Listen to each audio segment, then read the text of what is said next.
and welcome to the Scottish Roadscast, a podcast all about Scotland's roads, bridges, and motorways. I'm John. I'm Duncan. How are you today, Duncan? I'm good, John. How are you doing? Yeah, not bad. It's good to be back talking about roads again. Just the two of us again. Talking. It is. Going on about roads. Yeah. We're getting trusted at this, and that's worrying. That's the scary part. But anyway, no, it is a lovely day, and what better time to sit inside and do podcasts? It's always the case. Exactly. We've never done a podcast in the rain. That's a little podcast. We'll have to do that. Okay. Anyway, speaking about a lovely day, because you've got a lovely topic, Yes. and this is new. Never spoke about this before. What are we about to learn about? This is the story of the A92. Yay! It's been a long time in the making. Do people love the A92? Is it apparently? Okay. We do have quite a far reach now that we are the Scottish Roads Archive. Right. We've got friends in Fife and people up north and all sorts of places this is an important road. Yeah. You know, parts of it are trunk road as well. So exactly. No, we've had quite a few requests for it. You, Duncan, have, I know, gone out your way to go and find out a lot of stuff because Stuart and I have always looked at this road as, well, we've never received any information about it, and we've got so many other things to do, and then you've gone and ferreted all this stuff out. So fair play to you. I was curious. I'm like, what can I find about this? That's the very essence of this organisation. So I have to give a thanks again to our friend Graham Yule for sending in information of the A92. It's fantastic. Thanks very much for that. So I'll just fire into it. So the A92, I think the best way to describe the A92 is kind of a Frankenstein road. Should have saved this for Halloween then. There's kind of new bits, there's old bits, there's replaced bits. It's just a bit of everything, to be honest. It's moved around a lot. And you're going to tell us where, what, and why. I'll try and keep it as consistent as I can. Good. Because I've got some opinions of my own. Okay. I'll save that to the end. Okay. So the A92 is the Dunfermline, Dundee, Aberdeen road. Basically, it's the road that heads... It starts at kind of a Dunfermline and it heads across Fife up to Dundee and then it runs up the coast. And it was originally the trunk road from Dundee up to Aberdeen. You used to be told to go this way, and then the A90 came along and it changed a lot of that. So it has changed a lot. It's about 111 miles long in total. And it's got kind of dual bits, it's got bypasses, it's got substandard bits, it goes through the middle of places. It's a bit of everything. Bit of everything. But you said something quite significant there.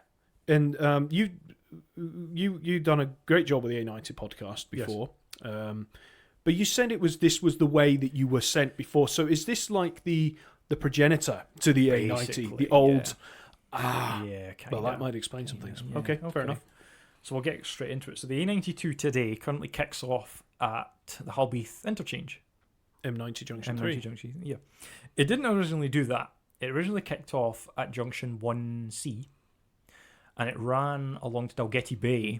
And that's Admiralty. Yeah, Admiralty. And along to Dalgety Bay and along that road. And then it made its way up to Kirkcaldy, up to Glenrothes, over to Cooper, and then up to Dundee that way. Oh, so it went more towards the coast. That's the old route. Yeah. So we'll quickly run over this, but there was plans existed in the 40s and 50s for what was known as the East Fife Regional Road, basically. We need to build a better road to Kirkcaldy and Glenrothes. How are we going to do that? So there was a lot of options considered. Is it going to be a motorway? It was originally proposed as a motorway. Yeah. This eastward road. And so they did build the Masterton interchange on the A823 MM90 in anticipation of we need a junction here and maybe this could be the A92. So that's why we've got that half octopus. Yeah, so that opened in 1964, but the decision was taken in 1969. Barely, 3-4 years after that was built. That, no, we're not going to use this. We're going to go further north. They built this big thing. Which is pretty typical, I know. Okay. It was downgraded in the 80s to, we'll just keep this as a dual carriageway, but quite a high quality dual carriageway. There was a lot of delays, there was a lot of financing issues in the 70s and 80s, but work kicked off in 1983. Okay. On this dual carriageway from Hulbeath over to Kirkcaldy. Okay. So it's high quality. Very high quality dual carriageway. You know, there's a word for that. What's that? Expressway. But it's not an expressway. Well, it's not. Well, it was before the term expressway kind of existed. Really. Well, we did use it, but I suppose in the modern context. But it was expressway. Yeah. Okay. Yeah. Fair enough. Okay, so we can quickly go through the section. So there was 4 bits running from Hulbeath over to Kirkcaldy.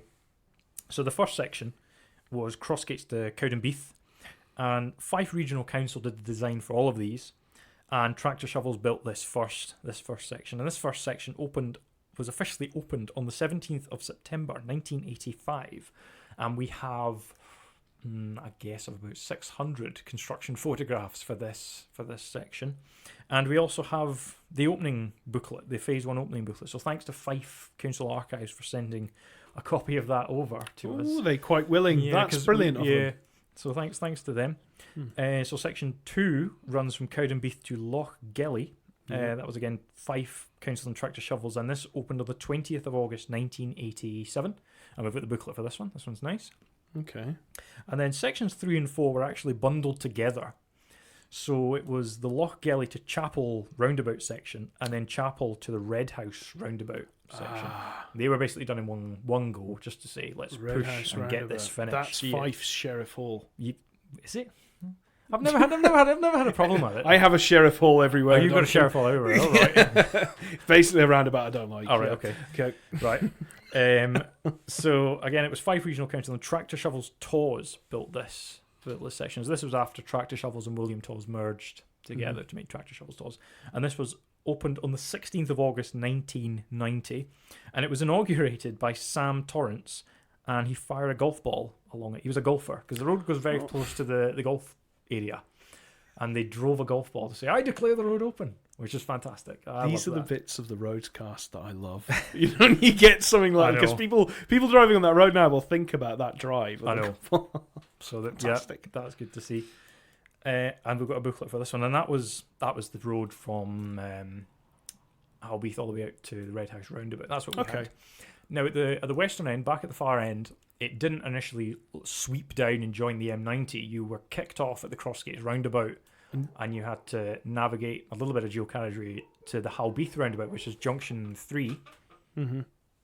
And there was a bit of congestion problems with that. So free-flowing slips were added. Two free-flowing slips were added. A big bridge over the motorway was built.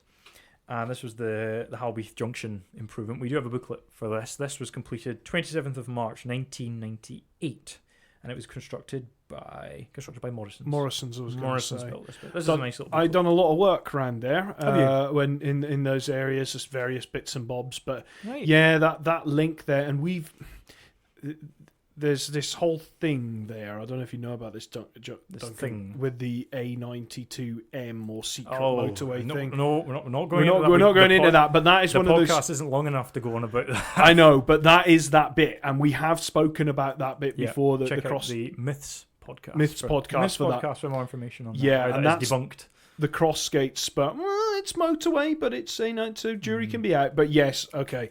But that was built in 98, and that basically provided a free flow link from the M90 at junction 2A onto the A92, whereas before you had to go around Albreath interchange and stuff like that. Yeah, okay. So back at the Kirkcaldy end, you hit the Sheriff Hall of Kirkcaldy, or the Red House roundabout.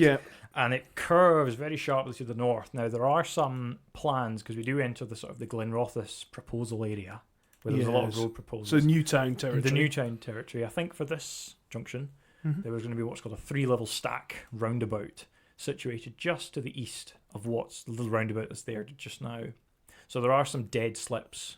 That's right. There are little bits. There. And it was a colleague of mine who pointed this out to me. And do you know anything about this? And you happened to find this information out, and you got some plans. So you said there was going to be a 3-level junction basically around there. A 3-level junction, but this never happened. Okay. Never happened, unfortunately. So, but what did happen was it curves to the north, and basically this next couple of mile section is the Thornton bypass. Okay. So this runs from the Red House roundabout to Bankhead interchange there. So this was officially opened on the 16th of August 1983. Again, this is dual carriageway. We have the opening booklet, thanks to the Fife Council Archives again. This is a nice little booklet. It gave us a bit of information, because there was a little bit of uncertainty with the newspapers, but this kind of firmed it out. So Fife Council did the design of this, and it was split into 2 separate construction phases. Okay. So the section from Bankhead to the River Oar Bridge, that was constructed by Balfour Beatty, completed in October 1981. But it didn't link up to Kirkcaldy just yet. So the bit linking up to Kirkcaldy was William Taws, and that finished the scheme. So that's those 2 sections linking up there. And then going north from there, we hit the Bankhead roundabout. Do we know this one? This is the one. Is this the one with the flared slip? With the big flared slips. Well, slips, entrances to it, so it's kind of made up so that it can be grade separated in the future. Interestingly enough, I wasn't really sure when this. I thought this was built along with Glenrothes in the 60s. It was actually built in 1993. This big roundabout. Okay. Because there was a little roundabout that was sat just to the north of it. You can kind of tell what it was if you look at the tree lines and things. And that was designed by Baptist Shaw and Morton, and it was R.J. Levick built this big proposal for a grade separated roundabout. I think to link in with improvements further north that didn't come. Okay. That's what my guess. That's quite odd they built something that late for that. Yeah. So the duelling stops at the Preston roundabout. Now the dual carriageway from Bankhead to Preston roundabout was built around 1969.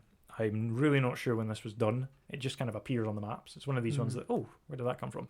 So we don't know when that appeared. So appeal for information there. Good. I might be asking you a question you can't answer here, but did Glenrothes, as it's a new town, have its own development corporation that might have fed into these roads? I'm guessing they had something to do with it. They had something to do with it, yeah. Okay.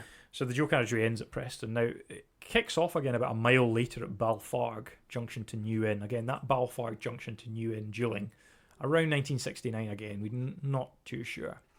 But the bit in the middle, which is the Preston to Balfarg section, this was always intended to be duelled and joined up because it seems a bit silly having this wee gap. Okay. And it was designed, the design was given to Baptist Shaw and Morton, and we've got a couple of booklets of this thanks to a chap called Ian Murray, who's the managing director of Bear Scotland, who was also involved in some of these bits and pieces. So thanks to him for sending information over. Yeah.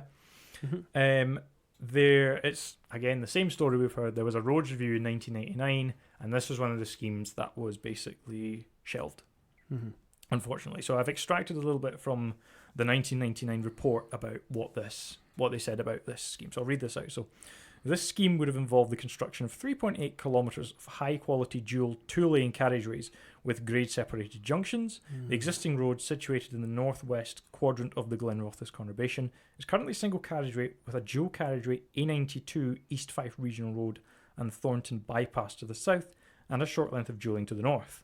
This scheme was considered as part of the new direct trunk road link between Fife and the Tay Road Bridge in Dundee. The executive considers that the standard of the proposed road is excessive, but it recognises road safety problems on the existing road. In deciding not to progress the inherited scheme, the executive will examine again practical local options to improve road safety and the efficiency of the route. And it has never been picked up again. That would be good. Now, personally speaking, it's a bit of I find it a wee bit disgraceful that it's never been picked up again, because it would be quite an easy scheme. It would probably offer a lot of benefit, but again, I don't drive around there. Is it a terrible bottleneck and we have to get it sorted? Neither do I, massively. But I'm sure there are people that are screaming at their car radio or whatever they're listening to this on or whatever, that this is something that should happen. I mean, if there's clear road safety improvements, but there are, as we've discussed extensively, huge priorities all over the country that require things that are probably more important than that. I know. We've got to remember, heading north up through Fife and these other areas, the traffic drops off considerably. The traffic does drop off. So. And I think it would be quite difficult to build this now, because there's been a lot of developments very close to the roundabouts and things, so absolutely squeezing something in there would be a challenge, and it's a shame, but I just don't see it moving forward. Well, which is a shame. There you go. Which is a shame. So the duelling stops again at the New Inn roundabout, which is at the end of the duelling, and that's kind of the end of the upgrades for the time being. So the next sort of 10-15 mile section across Fife has not really been improved. It's single carriageway, and I find it a bit monotonous and a bit boring, and there's not much really going on. There's not too much with it, no. You talk about traffic levels, it's busy enough in some cases, especially kind of at peak times and stuff like that. But it just kind of goes on to the Tay Bridge, and that's it. Exactly. I'm just checking my notes here because I think there was something else. Yep. So at the moment, the A92 goes straight across at this roundabout, and off to the right is the A914. And the A914 and the A92 used to be swapped over. So the A92 used to run off to Cooper and then kind of wiggle north and head to the Tay Bridge that way. And the A914 ran north to, what's that place called, Ladybank, and these little places. So they were pretty much swapped over. I think it was in the 90s that took place. So that's still going on. So we've got that bit. So after sort of 10 or 15 miles, you've got the Wormit Junction, just south of Newport-on-Tay, south of the Five Roads roundabout. And that is the start of the approaches to the Tay Bridge. Yes. So this single carriageway bit and the dual carriageway up to the Tay Bridge roundabout was constructed in 1966, and it was built. These bits were built by A.M. Carmichael. Okay. So we've got the bridge over the railway, and then we've got a bit of dualling. And this takes us up to, and the dual carriageway kicks off again, which is always good. And this takes us up to the Tay Road Bridge. Yes. Do we like the Tay Road Bridge? I do like the Tay Road Bridge. Never really thought about it too much until the most recent years when I started very functional up there, and it's a lovely Fairhurst structure, in some ways reminiscent of other Fairhurst structures that we've seen like Glasgow, and it is terrific, and it's I love it because the pedestrians are in the middle. They're in the middle. Yeah, I think that was deliberately done so they wouldn't have to cantilever off walkways. We'll just keep it in the middle, save a bit of space. Yeah. So we do have the 60th anniversary coming up in 2026. We're not going to go into too much, but I have extracted what we like some brief facts about Tay. About the Tay Bridge. So this was officially opened on the 18th of August 1966. Main design was by Dr. W.A. Fairhurst himself, and he designed the piers of what's called in the booklet developing parabolic shape. Right. So they kind of get narrower one side, you look at them, and then it kind of flips over and it's wide and narrower to the other side. They're quite hard to describe, but it's almost like an ovally shape if you're looking down on it, and you see similar things on the Kingston Bridge approach piers. That was kind of done primarily to reduce wind loading. Yeah, so it's a good design. Yeah, these big concrete piers, and it was constructed by Duncan Logan Limited from Muirvord, and that was managed by Willie Logan. Okay, so it was an Inverness contractor. Yay, who we like. The bridge has got 42 spans, 32 feet above the sea level at Dundee, and it drops 125 feet above sea level at Fife, and there's a gradient of 1 in 81 down to Dundee. 140,000 tonnes of concrete and 8,150 tonnes of steel were used, and the total cost of the bridge and the approaches was 4.8 million. Wow, which is quite impressive back then. Yeah, for that time. Yeah, and it is currently being resurfaced by Vocal Laser. The original surfacing has been ripped off, and I think they've done southbound. They're doing southbound at the moment, I think, and they've finished northbound. So there's contraflow going on there. Maintenance to this bridge, though, is not. It's not technically trunk road. It's one of these ones that's still controlled by a local authority consortium organisation. Yeah, it's not managed by Bayer or Amy or anyone like that. It's the Tay Bridge Joint Board. Yes, that's so Forth had Feta, and they were kind of the same thing, but Forth has been absorbed into the southeast unit. Yeah. So Tay is still on its own, soldering on, which I love that. Do you? They're looking after it on their own. Yeah. And it was a toll bridge until 2008, and that was removed along with all the other bridges in Scotland. And there was a trumpet junction at the northern end of the bridge that took you down to the street level, and that was remodelled in the early mid-2010s to it's now basically all. Do you remember it much? I don't. I never really went over there until I do remember it being a little bit confusing through there, and then it seemed to be in roadworks forever. Mm-hmm. Okay. And now it's. I think even though it's not grade separated to the level it was before, it's better. It is. It's just that the area feels a bit better as you go through there. So, it was a good change in my opinion. Yeah, it is nice. I do like it. I've never had a problem along there, but I've been kind of avoiding rush hour in Dundee, so I don't know if it was like a peak, but it can be very busy, so I'm told. But But it does work quite well. I've never really had an issue with the signals, but some people might be going, it's terrible, so let us know if you don't like it. Loads of people disagree with us as usual. Yeah. So the A92, back to that drops to basically an urban S4 running east along the shoreline, past those big things. I don't want to describe it, they're big structures, these big sort of oil rig structures or something. Yeah, that's marine structures, these huge things that you can see. Yeah. I know the area you're talking about. Kind of go around the dock area. Yeah. And it turns up Green Dykes Road, which is a sort of an urban boulevard, which is it's dual carriageway, but it's kind of a very wide one lane. So there's parked cars on one side of it, and you're kind of on the other side. When I drove along there, I was like, oh, this is very unusual. Yeah. Same style as kind of the Kingsway, I think. It was interesting. Nice, but yeah. Mm-hmm. And originally, it dropped back down to single carriageway as it left Dundee towards Arbroath, and this had a poor safety record, and there was a lot of commuting traffic, and it was a pretty slow slog along to Arbroath. The council wanted the improvements, but after the roads review, money was always kind of tight, So it was upgraded between Buckety Ferry and Elliot to dual carriageway. So this is this is the Dundee to Arbroath dual carriageway, and this was kind of proposed in the 70s, but it took a little while to get When going. did that open then? So it is a DBFO expressway, opened 27th of September 2005. That's quite a while wasn't too ago. long No, ago, I've been yeah. along that, and it's a bit strange, that road. Strange. I find it a strange road, and it's got little junctions. It's got little compact grade-separated junctions on it. Compact times 5 grade separated. Yeah, junctions, I remember joining at one of them. It must have been a couple of years ago, and I needed sports mode on, put it that way. Yeah, so... That's terrible. Yeah. So it was built by Morgan Est, and it was designed by Faber Monsell. Faber Monsell? You heard of them? No, I haven't. Okay. We're into a whole other era now. I know. Yeah. And it is DBFO, and it is maintained by Bear Scotland on behalf of Claymore Roads. So Bear Scotland have got the So this isn't a trunk road then? It's not a trunk road, This but is Bear look after it. Bear look after it, but Yeah. for like the council. Kind of So- the same as like the M80, but not trunk. but not trunk. Right. Yeah, Okay. So it's dualed. I went along it and I really liked it. What's I was going to like, happen oh, at this is the great. What's going to happen at the end of the DBFO? Is it just become council? I'm guessing so. Yeah. Yeah. Guessing okay. so, yeah. So the duelling ends at the Elliot roundabout, and we then enter Arbroath. Mm-hmm. And this runs along an inner relief road, one of these 70s things. Let's just widen the road through the middle here. Yeah. So Arbroath's got a dual carriageway. Little dual carriageway. Well, Well, did have a dual carriageway, but work began not too long ago to remove this dual carriageway and allow. why? I think they want wider pavements or something like that, or they're wanting cycle lanes, I or see. they're just wanting to alter it. So All it's, right. it's still going to go through, but it's not going to be dualed.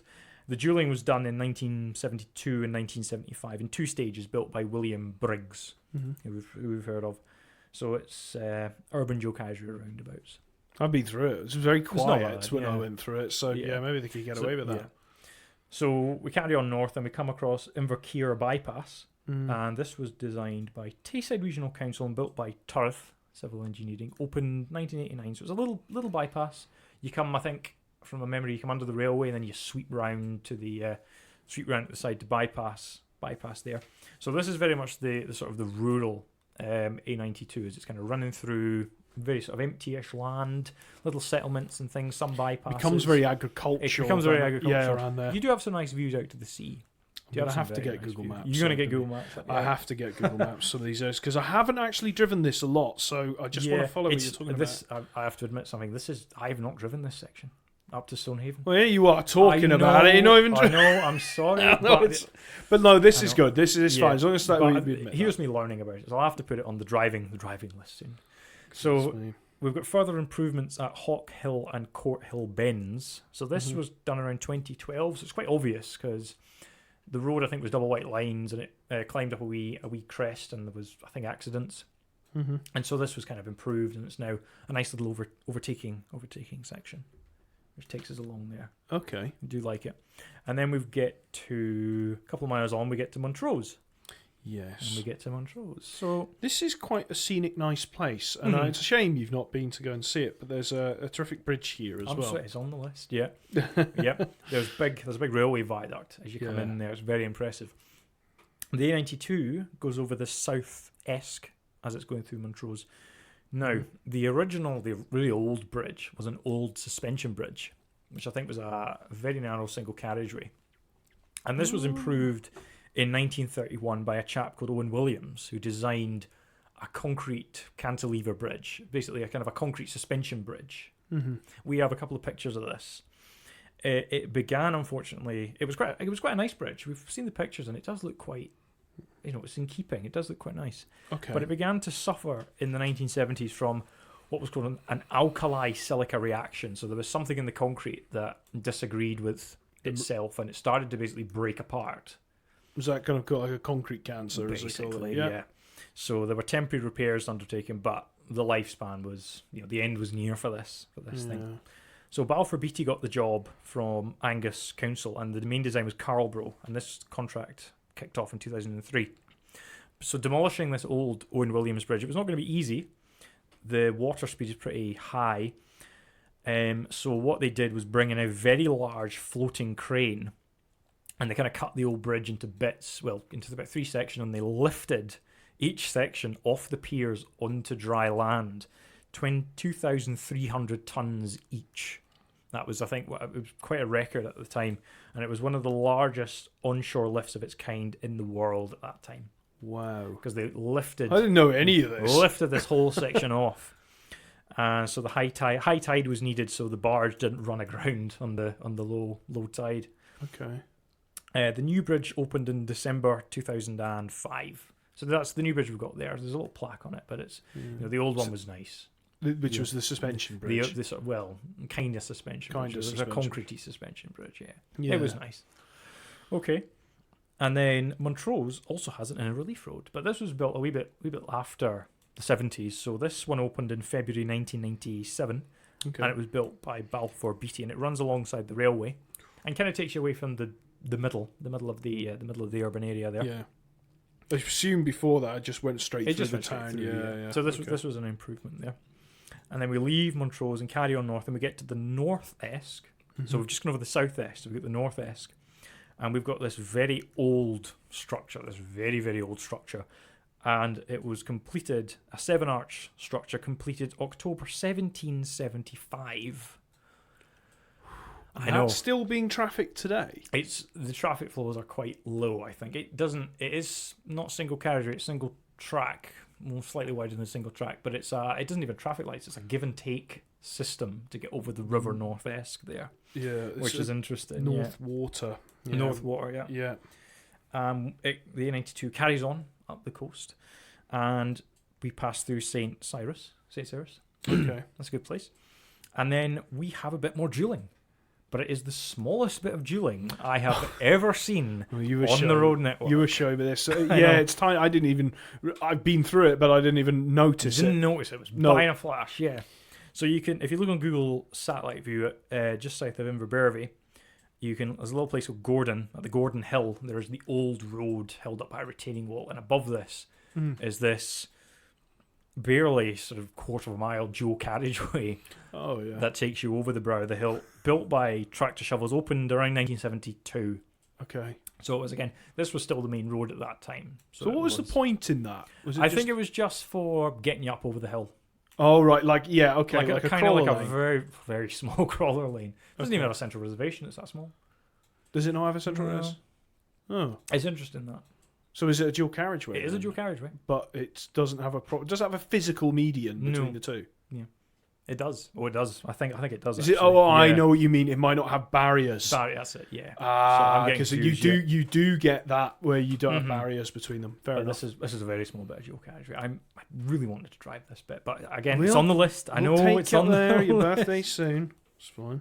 So north of Inverbervie, we've got another big bridge over the River Bervie, and this is a big beast of a thing. Have we seen this? This is as you curve out of Inverbervie, you go over the river there, and it's a big grand bridge, thick supports. It's a really, really nice structure. You've got the old bridge below it. You think you've got the railway bridge next to it, I think. So this was completed in 21st of August 1935. R.A. MacDonald and Partners Limited from Glasgow were the engineers behind this. And this was built by Charles Dick and Sons from Fife. Okay. So we shout out here to Simon Douglas, who's one of our friends at the archive, and he went and got photographs of this for me because I was like, what does this look like? So he doesn't stay too far away. Simon loves driving around doing all these things, so he's probably thanking us for the opportunity. Yeah, I know. So we carry on, and we've got several more miles, and it looks like, on my looking on Google, the road has been improved along here. It does look like quite a sweeping road. It's quite quiet. We are along the coast.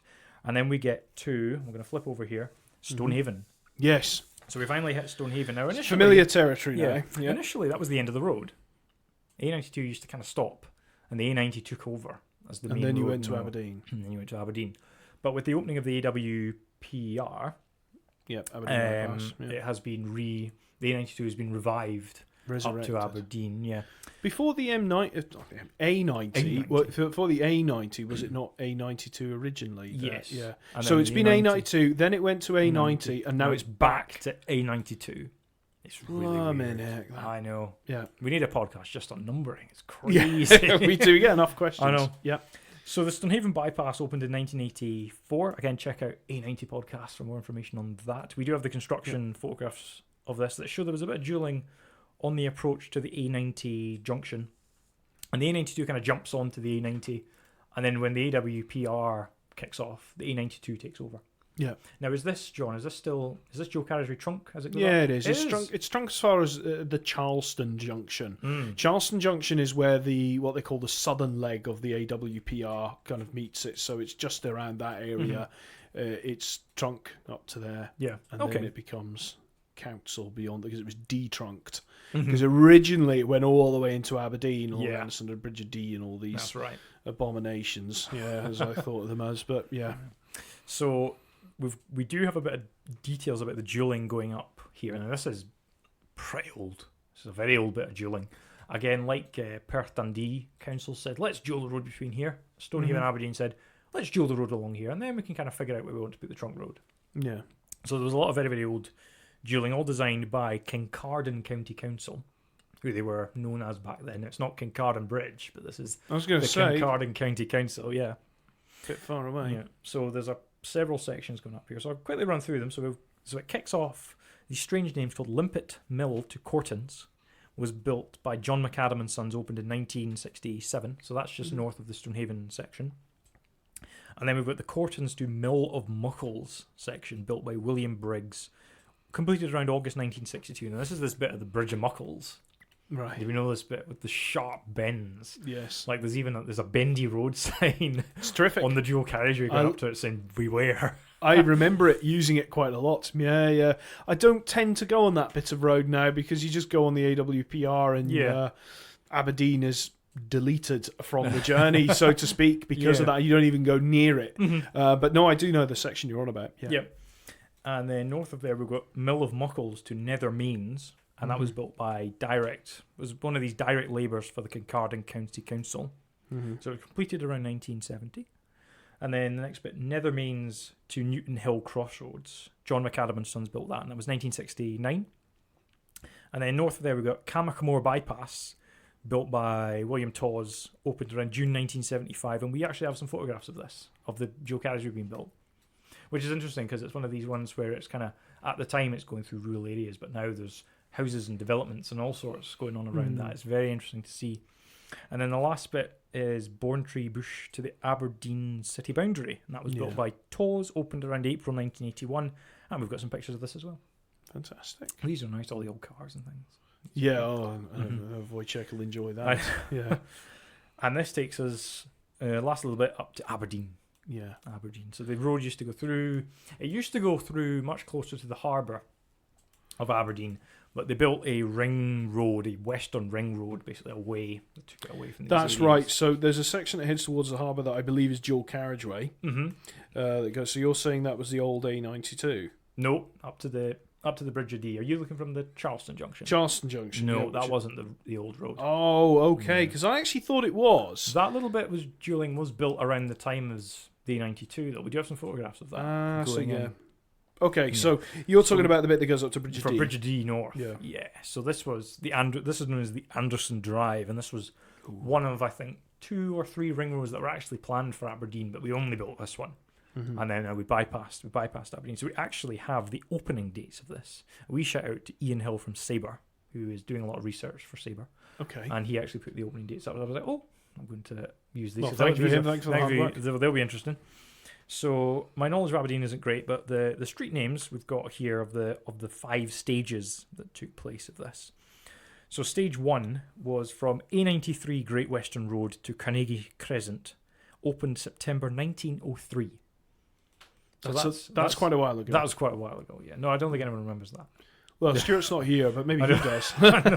Maybe. And then stage 2 runs from the Great Northern Road, which was known as the A96, to King Street, Old Aberdeen. That's not the A92, but I thought I'd put that in because that's part of the stages. That, I think, was the part of the A96. That was completed December 1921. Oh, okay. Stage 3 from Kearney Road to the Great Northern Road was 1927. Stage 4 from the Bridge of Dee to the Great Western Roads, linking it up now, August 1928. And then the last bit from Carnegie Crescent to Kearney Road opened November 1930, and it was one of the first to become a sort of a major A road at that time. Okay. Yeah. And it has been bypassed in 2019 fully by the AWPR, but it is still very busy going up there. Are we going to mention Hodigan roundabout? I don't really want to, but we can. Because that's A92. That's now A92. And there was a little bypass for that constructed. The Hodigan bypass. The Hodigan bypass. It was a nice little bypass. That. Which, I mean, Hodigan roundabout was the Sheriff Hall roundabout of the northeast. So we're loving these Sheriff Hall references, but it was. And then they built this kind of dual carriageway bypass, which has people have some opinions on how the efficacy of this and how it goes through, because you end up going through 3 sets of traffic lights where previously you just had the roundabout. But what is massively improved is how people get about. From Hodigan, roundabouts are notoriously bad for if you're not in a car. Yes. Yeah. So it looks pretty horrible to go around that. Yeah. So that has provided some benefit. I think it's a good thing, but there you go. But and then, there's a section north of there. The section north of the Hodigan roundabout, and that goes over the water and the Don. Over the river. I don't have dates for this. I'm sorry, but it has been there for a while. I think it's been there since the sort of early 20s and 30s. I think it's part of that construction. Well, it has a wonderful name. It's called the Parkway. The Parkway. That's quite nice. Yeah, that's quite nice. So yeah, so that was the A90 in it. It's now A92, and it ran along there. And then it basically turned north, and it kicks off. The dual carriageway kicks off again, and this is the last little bit of the A92, and it just sort of kind of becomes the A90 north of the Black Dog roundabout. Yeah, and that is the end of the A92. It just kind of stops and just merges with the A90. It's one of my favourite junction names in Scotland. Black Dog. The Black Dog. Do you know there's a Black Cat roundabout? That's down A1. That's way the A1. Down, yeah, it's being upgraded right now. Is it? Yeah, big job going on there. More traffic lights. No, full grade separation. No way. I know. Thank goodness. Some good roads being built down there. I don't know where all the money's coming from, but I know it's good. But so it ends at Black Dog, and that is the story of the A92. And you're right. What a change over the years. Numbers, different place, some very modern parts. It's really crazy. I don't think anyone drives it end to end, but it is. No. Yeah, I think the busiest bits are like the Kerr, the Halbeath sections. Fife. The Fife sections running down. Because that was the whole idea, was to improve connections from the motorway out to. Do you know what it is? It's an A78. An A78. An A78, you get a bit of everything. You get a bit of town, you get a bit of coastal, you get agriculture, you get a bit of massive dual carriageways. You get everything you want. I remember this because somebody said to me, "What's your most round at work? What's the road that has a bit of everything?" And it was the A78, so we use it for trials for that reason. Interesting. So the A92 is just a longer version of that. It is, yeah. So that's the end of my notes. I don't know if have you got any questions? Any questions or queries? Or are you just sitting there amazed? Yeah, but I've got one question. When are you going to drive it from end to end then? Well, it's getting nice. It's getting nice and sunny, so it's on the list. I do prefer the A90 though as a road. This seems a bit slower. The A90 was good. I always feel that when the average speed cameras came along, it kind of added a sense of made that slightly tense driving it. I found because I spent all the time watching the speedo and going along. But the A92, definitely. I'd like to give it a drive at some point, so I might join. It's on my list. It's on your list. Yeah. Fantastic. Okay. Oh, well, listen, so many people contribute to that. I mean, I think Fife councils, massive councils, can be quite slow and not willing to give things, but they've been brilliant. You've enlisted the help of everyone and their dog here to kind of get stuff in. You've even got booklets out of it. So, no, fantastic work. And I'm sure if Stuart was with us, he'd be saying thanks as well. He would. So, no. There you go. All right. So, once again, it's time to thank our supporters of the Scottish Roadscast. So that is Andy at the team at Eastford Excavation and Nigel and the team at HBS. Thank you once again, guys. Thank you very much. We couldn't do this without you, so appreciate it. If you like this podcast, leave us a rating. Yes. Our podcasts are everywhere now. They're on Spotify, they're on Apple, they're on... we've got them on YouTube as well, so you can listen to them as videos as well.